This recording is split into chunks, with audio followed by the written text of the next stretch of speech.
Remember when girls became nurses and not doctors, stenographers, not CEOs, teachers, not principals? Well, that's not the way it is anymore. Today, 30 years after the passage of equal opportunity laws, girls are graduating from high school and college and going into professions and businesses in record numbers. And now it's the boys who could use a little help in school, where they're falling behind their female counterparts. And if you think it's just boys from the inner cities, think again. It's happening in all segments of society in all 50 states. That's why more and more educators are calling for a new national effort to put boys on an equal footing with their sisters.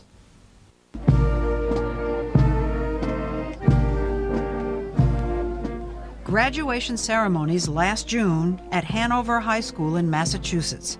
It was the 9th year in a row that a girl was on the podium as school valedictorian. Girls also took home nearly all the honors, including the Science Prize, says Principal Peter Badalament. They tend to dominate the landscape academically right now. The girls do? The girls do. Even math and science? Across the board. The school's advanced placement classes, which admit only the most qualified students, are often 70 to 80% girls, including calculus.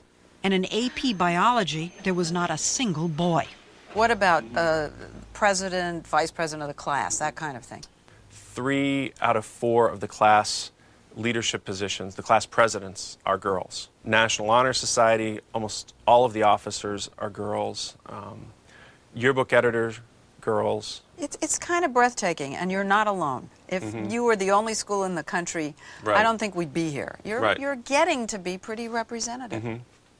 While there are statistically more boy geniuses than girl geniuses, far more boys than girls are found at the very bottom of the academic ranks.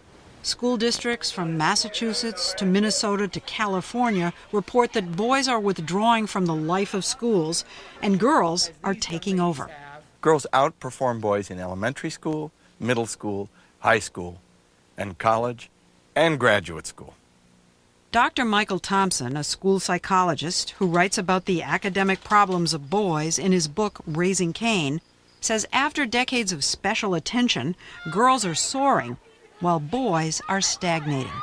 Girls are being told, go for it, you can do it, go for it, you can do it. They are getting an immense amount of support. Nothing comparable for boys? That kind of outside encouragement? Boys hear that the way to shine is athletically. And boys get a lot of mixed messages about what it means to be masculine and what it means to be a student. Is being a good student make you a real man? I don't think so. It's not cool. It is not cool. Girls don't necessarily get teased as much if they do well. On our visit to Hanover High School, I spoke with a group of graduating seniors. I think that boys are more, expected to be the star athletes, to bring home the football title. There's more pressure and more emphasis on being a good athlete than on being the first in the class. Absolutely. I think maybe girls are a little more goal-oriented, where guys in general are more apt to go with the flow. Like, well, if I do well in high school, that's great. If I don't, hey, that's fine. Is there any sense whatsoever, any sense that boys are in trouble? No, not at all. I don't think so. None. I mean, I do think there will be a problem if it continues this way, because the boys will just keep sliding further and further back. The picture doesn't get much brighter for young men when they get to college. Campuses are now nearly 60% female, with women earning 170,000 more bachelor degrees each year than men. Women are streaming into business schools and medical schools. And this year, women will be the majority at the nation's law schools. At some colleges, they're getting so many more qualified women applicants than men applicants. The schools are doing something that might shock you. To make a class that's 50-50, they're practicing affirmative action on behalf of boys. Come at these on. elite, absolutely. But nobody wants to talk about it. But you are saying that they're giving a break to the boys just to get a class that's almost half and half? That is my understanding from college Affirmative action counselors. for boys. That's right. Girls are so outperforming boys in school right now. One statistician said he took it out to its absurd endpoint and said, at the present trend, the last man to get his bachelor's degree will do so in 2068. Even if that never happens, the trend is ominous. Boys are falling further behind girls in reading and writing, and still there's no public outcry the way there was for girls, and we wanted to find out why. All the rhetoric in the gender equity movement is about how schools shortchange girls. There was almost nothing about how we could reach out to boys. Christina Hoff Sommers, a former college professor, now at the American Enterprise Institute, blames the lack of attention to boys' problems on feminists. In order to advance girls, they exaggerated how vulnerable girls were, and they understated the needs of boys. They depicted boys as sort of privileged beneficiaries of a patriarchal society that oppresses women, demeans them, and trains young men to be, sexist, misogynist. Sommers targets groups like the AAUW, the American Association of University Women, and feminist scholars. She says they published a blitz of studies and popular books depicting girls in crisis at precisely the moment when statistics showed girls were catching up to boys or moving past them in most academic areas. Sommers says the efforts on behalf of girls turned into what she calls a war against boys. When you say war, you suggest that they're out there to hurt boys. They have hurt boys because the AAUW, for example, did not only ignore boys' problems, they tried to cover them up. I don't have a war. I am not in favor of saying that girls ought to get anything over boys. Jacqueline Woods is president of the AAUW. Christina Hoff Sommers calls the AAUW and other similar organizations the, quote, gender bias industry. And she calls you mean-spirited toward boys.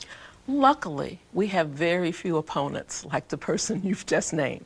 Most people understand that gender equity is about making sure that both boys and girls have equal access to educational opportunities. Are boys being shortchanged today? Somewhat. I think, yes, you can say that boys and girls are being shortchanged in our schools today. Are boys being more shortchanged today than girls? I can't say that boys are more shortchanged. I can say both boys and girls still have a way to go. But and why that don't you say more boys if their test scores are lower, if they're dropping out more, if they're I not going to college? don't have the data, Leslie, that really will show me that boys in total are being more shortchanged, if you will, to use your language. But why are those things happening? They're not because girls are getting programs. That is something that I won't say.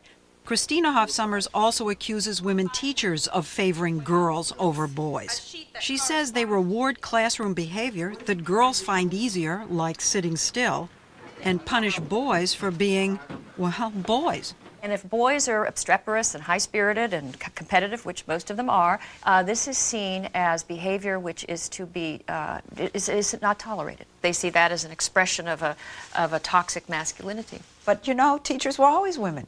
Yes. Always. And boys were doing just fine in relation to girls back then, when all the teachers were women. The culture of women is now just not going to put up with the antics of boys. I do not think that feminism has ruined the lives of boys. Michael Thompson points the finger not at the women's movement. Where are the men?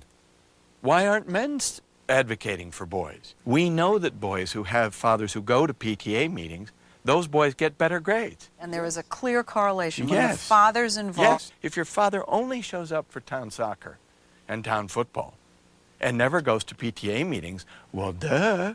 Doesn't take too much to figure out what your father values.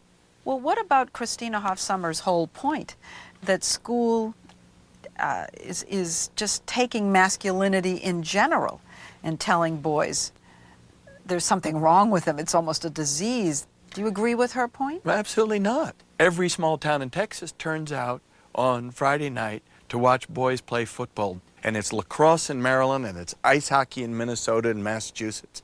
Boys are demigods, but not for their academic work. And he says that could be fixed in large part if schools recruited more male teachers. I had a teacher at my school, and this teacher said, you know, I'm the first man they've ever known who liked poetry and taught poetry. And this man is also their coach, because in this school the teachers teach and coach. So the And man that who pulls- likes poetry, is there Coaches football? football. Football, well, Hey, now they like poetry. that's right. Ready? Break. It's poetry in motion at Jefferson Academy in Long Beach, California, because they have that ideal combination. The boys know him as Coach Goodman here, This is something that you need in your life. but it's Mr. Goodman in the classroom. Franklin Goodman teaches 7th grade math and science at this public school, where the ratio of male to female teachers is 50-50. That's unusual enough, but there's another big difference. During academic periods, the genders are separated, boys in one room and girls in another. What do you think the advantages are for the boys having just a single-sex classroom? First of all, there aren't any female distractions for them, okay? And that's big. That is big for the boys. How old are you guys? Almost all of you are 13. Are you flirting with girls already? Yes. You all like girls already, right? Yes. The boys told me that other kids call them gay for going to class with all boys, but they admit it's been good for them. Because I learn more. You do learn more? Mm-hmm. Why do you think you learn more without the girls? Because the girls, like, we get more embarrassed, like, if we do something wrong because they're girls, so we don't want to get embarrassed. Everyone up on your chairs.